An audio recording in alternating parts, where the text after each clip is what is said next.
Géraldine Trippner, bonjour. Bonjour Ellie. Donc vous participez à ce forum Talent for Finance pour nous parler notamment des carrières féminines dans la finance. Vous êtes Head of Financing à la Société Générale, dans l'activité des salles de marché, Global Markets. C'est une activité qui historiquement était quand même plus masculine. Je vous l'accorde.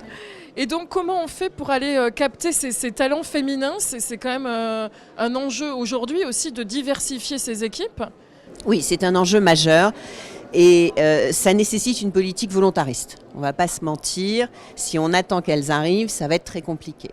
Donc ça veut dire quoi? Ça veut dire que, évidemment, chez Global Market, il y a des initiatives. Je suis l'heureux co-sponsor d'un stream qui s'appelle qui s'appelait Women in Market et qu'on a renommé Women for All, et je pense que ce sera l'objet de notre discussion un petit peu plus tard aussi. C'est comment est-ce qu'on arrive à aller sourcer des jeunes femmes pour des métiers qui sont souvent très spécialisés. Dans les salles de marché, on a besoin de beaucoup de notions mathématiques, pas que, bien évidemment, mais beaucoup. Et je ne vous apprends rien en vous disant que les jeunes femmes ne sont pas forcément extrêmement bien représentées dans les filières mathématiques.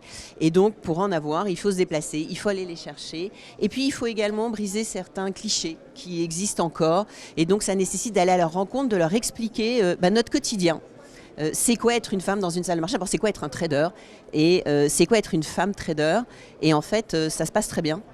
Et on se rend compte qu'elles sont extrêmement réceptives dès lors qu'on fait cette démarche volontariste. Ça demande beaucoup d'investissement, à la fois des collaborateurs, du top management, de l'ARH, parce que seul on n'y arrivera jamais. Il faut être tout ce corpus. Et puis bien sûr, d'ailleurs, on a le groupe qui nous aide avec, au-delà de Global Market, l'organisation qu'on a qui va nous aider à aller être partenaire de certaines écoles, faire des événements. Donc voilà, c'est beaucoup de temps, mais c'est aussi beaucoup de joie. Et ce qui est passionnant et très porteur, c'est quand vous dites à des collaborateurs j'ai besoin de 2 heures de ton temps, ils commencent par vous... Voilà. Et en fait, on dit ouais, mais j'aimerais bien qu'on aille voir des étudiants et des étudiantes. Et là, tout de suite, ils sont hyper enthousiastes. Et ça, c'est quand même extrêmement satisfaisant. Et vous parliez des a priori sur la finance, et la finance de marché en particulier, qu'il faut casser. On est loin de l'image d'Épinal de certains films.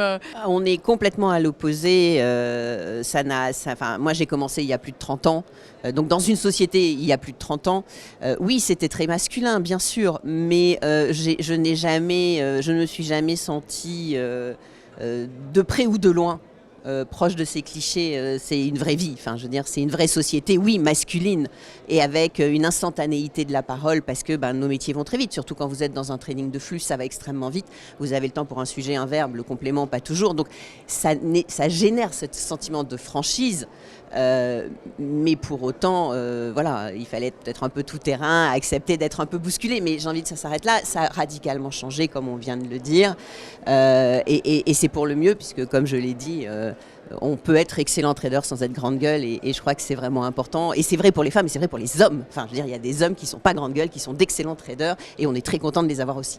Et il y a aussi un enjeu, du coup, au-delà des femmes, c'est de capter aussi des profils un peu différents. Absolument. On n'a pas forcément besoin de faire Polytechnique ou une grande école d'ingénieurs réputée pour faire ce métier de trader, mais c'est le prochain enjeu c'est pour vous. Clairement un enjeu. On a la chance d'avoir Atam Mustafa, qui est notre co-global head de Global Market, qui a passé plus de 15 ans, et le deuxième d'ailleurs, Sylvain Cartier, est également il arrive également des États-Unis, où ils ont passé l'un et l'autre pour un une dizaine d'années, pour l'autre plus de 15 ans. Et donc pour eux, c'est vraiment extrêmement important d'aller chercher la compétence là où elle est.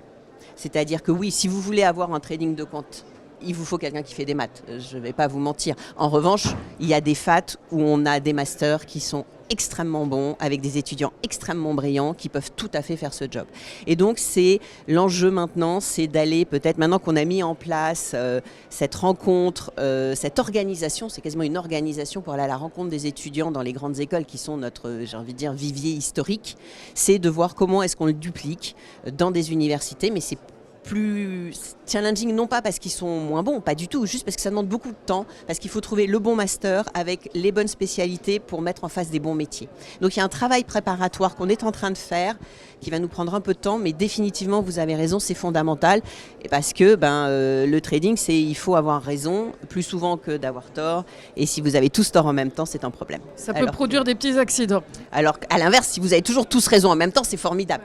Mais la vie est en fait des deux. Il est important dans un métier où vous avez le culte de la performance et la gestion du risque, qui sont les deux noyaux clés de nos environnements, de vous assurer que vous êtes capable d'avoir des gens qui pensent différemment et qui vont se challenger les uns les autres de façon à avoir vu l'ensemble du spectre des risques qu'il pouvait y avoir. Et une fois que la décision est prise, si tout le monde ne pense pas pareil, normalement vous avez élagué quelques risques que vous auriez pu ne pas voir si vous pensiez tous de la même façon. Merci beaucoup Géraldine. Merci à vous. Merci. Aurélie.